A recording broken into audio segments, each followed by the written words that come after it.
Evening folks. Okay, as promised, just a quick little follow-up to the video I've just done for you. It's how I tied my indicators, how I tied my bungs.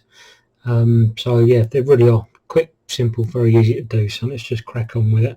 In the hook, I'm just using a size 10 175. You can use whatever hook you need, whether it be barbless, whether it be bigger, whether it be smaller, up to you. Okay, doesn't make a lot of difference for the way you tie these.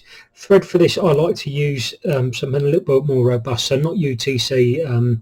This one on here, just a red number 5 here, or you can use the Textream number 3, something a little bit bigger than normal, purely because you want that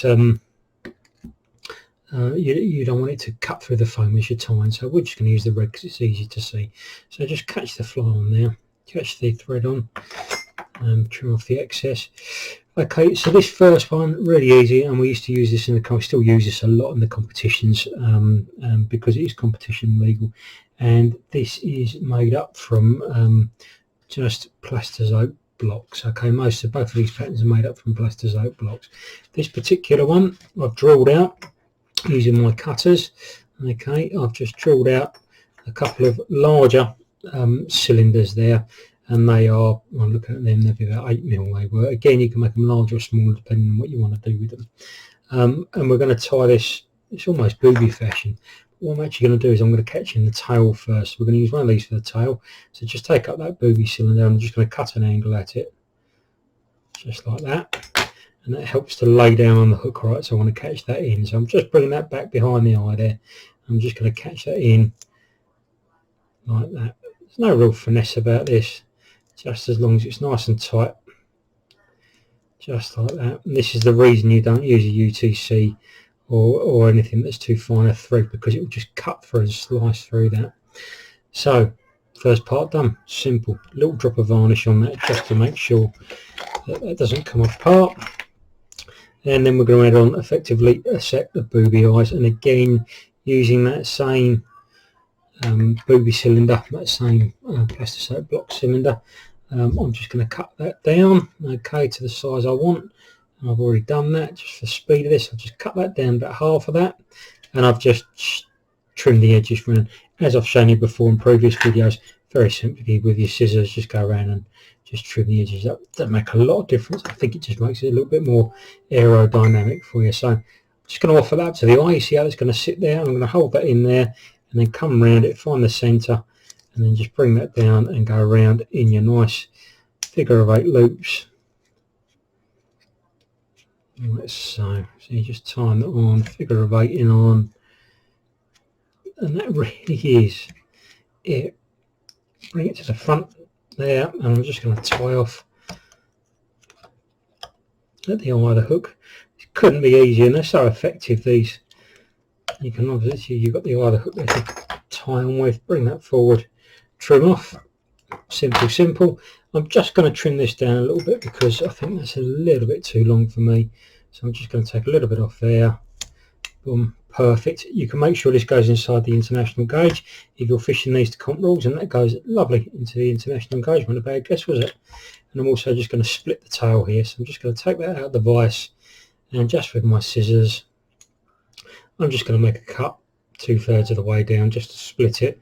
So just make a little cut in there, and that just helps that flare out, gives it a bit more surface area, and it just helps it sit up there. And that's your bung, that's your indicator. Dead easy, look at that, dead easy. I'm just going to finish that up.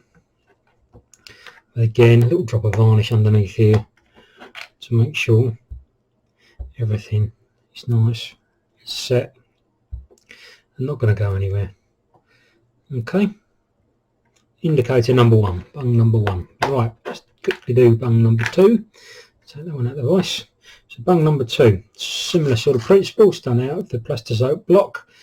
And all we're going to do, again, hook 175, we're just going to bed down a layer of thread on the hook and back up again. And this is just for the glue to set on. So up, down, very easy.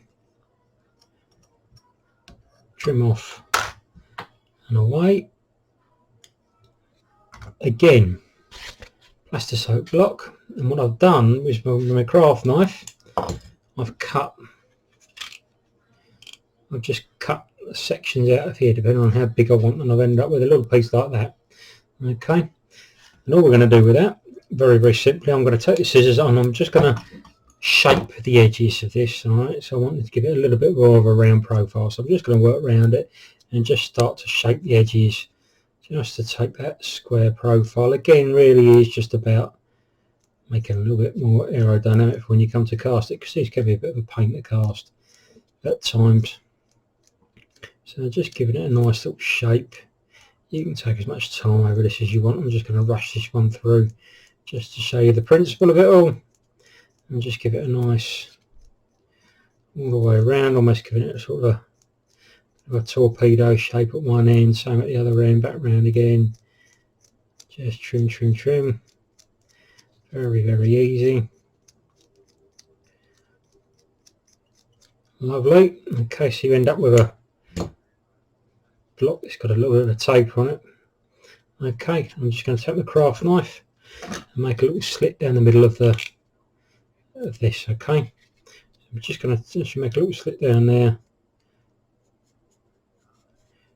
about a third of the way in. We're just removing a little slice. See that little slice there, and it leaves you with a nice little like that.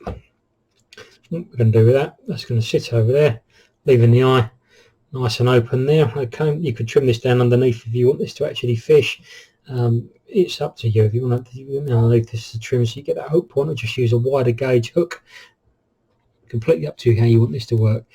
But the next bit we're going to do, you either super glue that in, or I'm going to use a little bit of UV resin just to make this nice and quick. Turn that upside down. I'm just going to fill that in with the UV. Just fill that valley in with the UV. Lovely. Careful not to get in the eye of the hook. That'll do me. That's great.